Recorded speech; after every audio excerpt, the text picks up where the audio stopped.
Alright guys, Murph's here, and today I want to discuss the family that is the 22 Rimfire cartridge. Now, previously I've done reviews on both the 22 long rifle and the 22 Winchester Magnum, which if you're interested in those, go ahead and check for the link in the description. That is where those cartridges will primarily be discussed. What I want to talk about are the other cartridges that belong to the same evolutionary family. The 22 Rimfire is one of the earliest metallic self-contained cartridges that we have. So with that, we have over 160 years worth of development put into it. And there's a lot of very odd, short, sequential steps taken in the development process. And that's what I find really interesting about all this, is that for a cartridge that I would describe as anemic and best for plinking, best suited for plinking, there are a lot of people out there who discuss different attributes and advantages and disadvantages of not just 22 LR loadings, but also different 22 rimfire cartridges. And I think that in and of itself is a video. So that is what we're going to be discussing here today. Now we're going to have everything kind of arranged from oldest and least powerful to newest and most powerful. So that, why don't we go ahead and get into our first, which is the 22 BB, which is an incredibly short overall cartridge casing with a round projectile set into it, which you can find conical shaped bullets as well.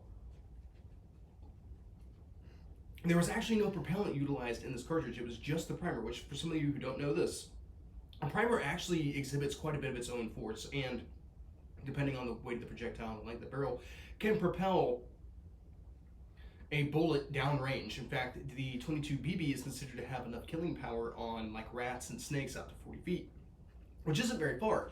This cartridge was actually developed as a parlor gun for indoor shooting ranges at saloons or something along those lines, or perhaps in your own home. You know, you and your buddies get together, you're smoking some cigars, you're drinking some whiskey, but you know, it's cold or rainy outside.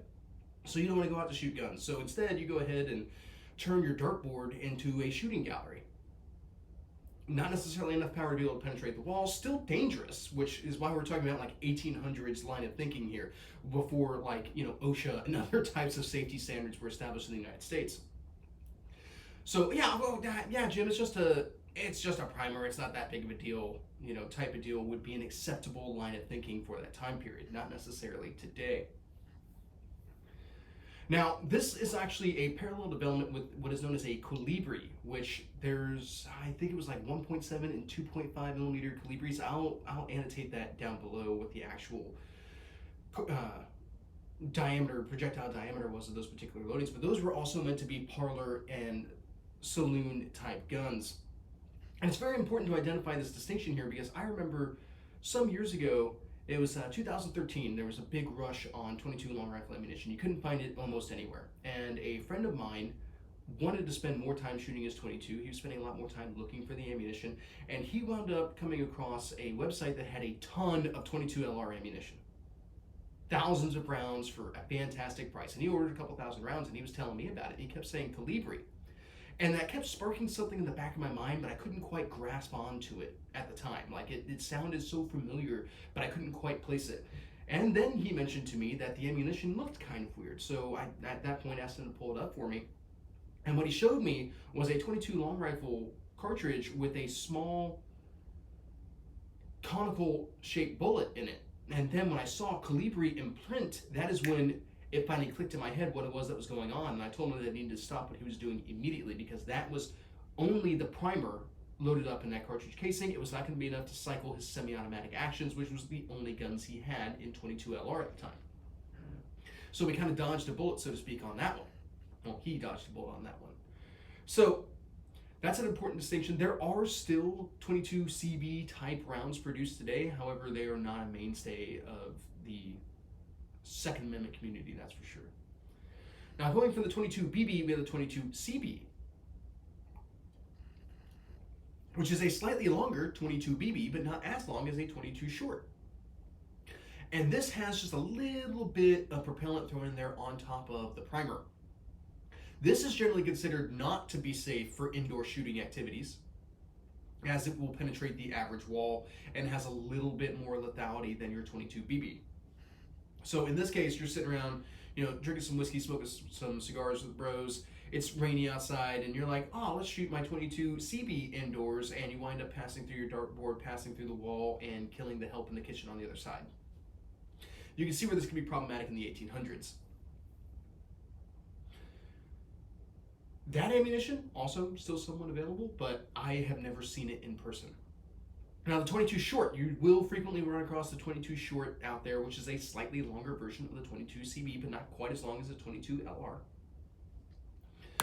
You still have a heeled type bullet, you still have a self-lubricating bullet, you still have a cartridge casing that is the same diameter as the projectile, blah, blah, blah, blah, blah. It's a 22 long rifle, but shorter, and with a little bit less velocity and all this kind of stuff. And you can find semi-autos that are chambered in this, and guns that will chamber 22 LR will chamber 22 short. The question becomes in a semi-automatic action as to whether or not they will effectively cycle the action.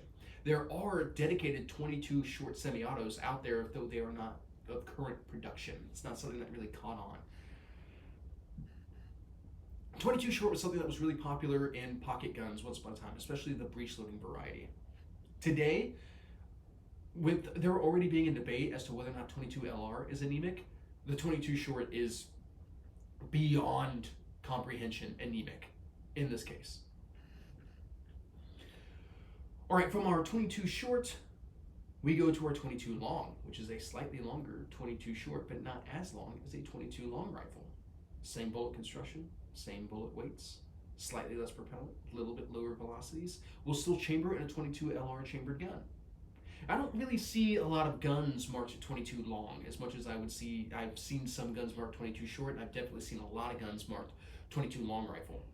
You could see where someone would think it was an advantage to have a 22 LR gun and then be able to shoot 22 shorts and 22 longs in it. But when you consider that the 22 LR is a better performer in every possible manner over both of those cartridges, I don't understand the advantage other than to say that you get more capacity out of a tubular fed magazine if you load it with shorts or longs than you would out of long rifles, but not by much. Now, the 22 long rifle has been discussed ad nauseum on the channel before. Check that link that I mentioned prior. Why don't we go ahead and talk about the 22 Viper Yellowjacket or Spitfire or Expediter or any of these buzzwords that were applied to this cartridge. This was effectively a 22 long rifle with a little bit lighter projectile that was loaded with slower burning powder. Now, why would you load this cartridge with slower burning powder? Well, in order to be able to take more advantage of velocity out of longer barrels. A lot of times with rifle barrels, like with Magnum cartridges and all that kind of stuff, or like in the 308, if you put in a slower burning powder, it'll take longer for that powder to burn, and it will create more pressure and hence more velocity. But that's because you have more barrel length to be able to consume that in. So the 22 Velociter, whatever it is that you want to refer to it as, this was something that was developed for rifles. Now, could you run it in semi-auto pistols? You could, but with that slower burning powder, you might have some functional issues, which in general in Rimfire cartridges, you're going to have some functional issues regardless. You just might be compounding them with the slower burning powder, not generating enough pressure to cycle the action effectively. In breech loading type guns, revolvers and stuff like that, you're not really going to notice a difference because there's nothing that's cycling. Now, this ammunition for the most part has been put to the wayside because 22 LR has such a wide variety of loadings available for it, some of them very high velocity, or you can go very slow, whatever it is that you're trying to achieve with that particular cartridge. So from there, we go to the 22 extra long, which is like a 22 LR, but longer. Same bullet construction, same bullet weights, slightly more velocity. But now we've run into an issue where a 22 extra long will not necessarily fit into a 22 LR chamber.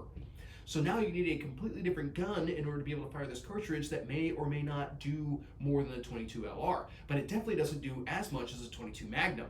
You can start to see where this cross-section becomes that this cartridge put itself, the 22 extra long that is, put itself into its own little niche that it could not escape out of.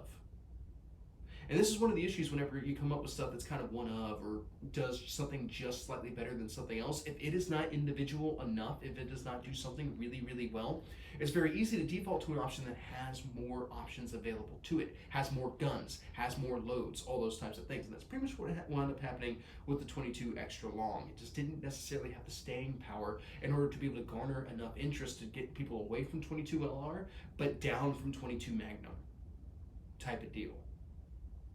which I find that really interesting, that that's kind of the developmental process that it took.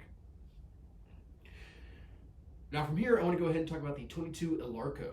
Now the 22 ILARCO was basically a short mini mag, a miniaturized version of the 22 Magnum. And this was actually developed specifically for a 22 chamber submachine gun that was being marketed to police. Now, initially this was being run with 22 LR ammunition, but they were running into a functional issue where the exposed lead self-lubricating ammunition was getting gummed up in the drum magazine.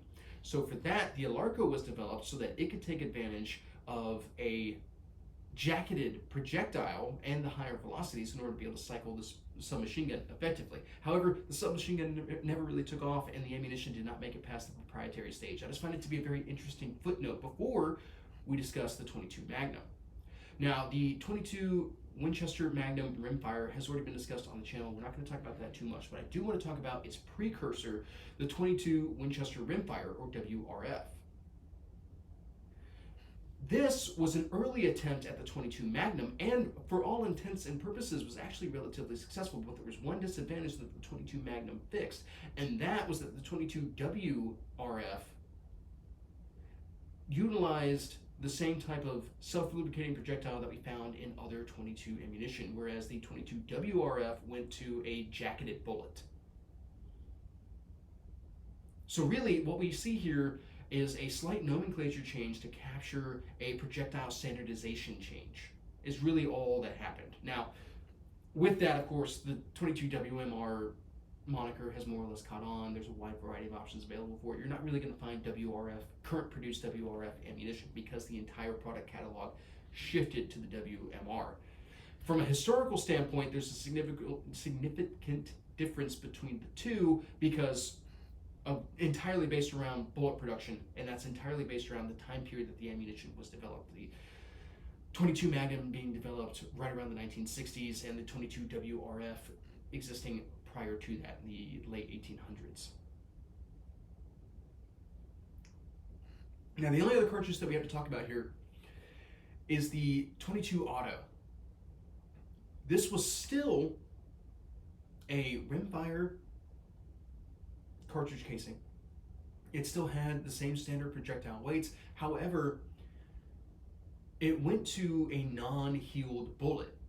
So the outer diameter of your cartridge casing was wider than that of the outer diameter of your projectile. And this was just meant to be a refinement so that it would more smoothly cycle in semi-automatic actions. Both Winchester and Remington came up with versions of this ammunition. However, they did not really catch on, because why would I have a whole separate ammunition for this one specific firearm that runs it, when I have this other ammunition that's really cheap, easy to find, and I have a ton of guns that are available for it. It's kind of one of those interesting little anecdotes that, once again, if you come up with something niche, you've really got to have a category that it does super well in order to have a demand in the market to be able to drive up its availability and then get to that point of savings by volume overall. All right, guys, I think that pretty much covers my thoughts on this particular subject. Pretty short video today. I hope you guys enjoyed it, and that's pretty much what I got. Have a good day.